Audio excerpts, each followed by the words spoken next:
चलिए आज बात करते हैं कि लाइट की प्रॉपर्टीज़ के बारे में। लाइट जो रहती है ना, वो एक ईएम वेव होती है। जो जो प्रॉपर्टीज़ ईएम वेव की होती हैं वही प्रॉपर्टीज़ लाइट भी एग्जिबिट करेगी। ईएम वेव का मतलब है इलेक्ट्रोमैग्नेटिक वेव्स। इसके बारे में क्लास 12th में हम लोग ईएम वेव चैप्टर में पढ़ते हैं।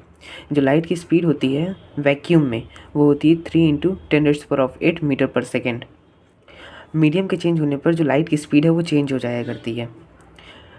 Light changes its path on change of medium. जैसे मीडियम चेंज होता है वैसे ही लाइट जो रहती है अपनी पाथ चेंज कर देती है। बचपन में हमको सिखाया जाता है कि लाइट हमेशा स्ट्रेट पाथ में ट्रैवल करती है, बट ये ट्रुथ नहीं होता है। जब तक मीडियम चेंज नहीं होता है तब तक लाइट अपने स्ट्रेट पाथ में ही ट्रैवल करती है, लेकिन जैसे ही हम लोग मीडियम चेंज करते हैं लाइट बेंड हो जाती है, और उसी फिनोमिना को हम रिफ्रैक्शन नाम से जानते हैं, जिसके बारे में आगे पढ़ेंगे। लाइट का क्या होता है, डुअल नेचर होता है। लाइट पार्टिकल नेचर भी शो करती है और वेव नेचर भी शो करती है।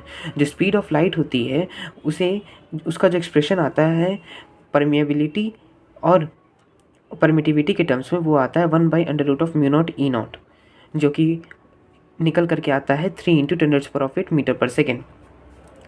जब मीडियम चेंज हुआ करता है तो सिर्फ ये एक ही प्रॉपर्टी रहती है लाइट की जो कि चेंज नहीं होती, वो होती है फ्रीक्वेंसी। मीडियम के चेंज होने पर फ्रीक्वेंसी कभी भी चेंज नहीं हुआ करती है, जबकि वेवलेंथ चेंज हो जाया करती है।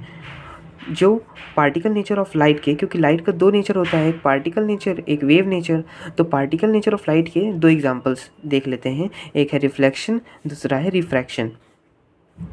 वेव नेचर के भी बहुत सारे एग्जांपल्स हैं, जैसे कि पोलराइजेशन हो गया। और यहाँ पर जो बात की है कि जब मीडियम चेंज करते हैं तो फ्रीक्वेंसी तो सेम रहती है। हाँ, क्योंकि अगर हम फार्मूला याद करें वो होता है C = λ/ν।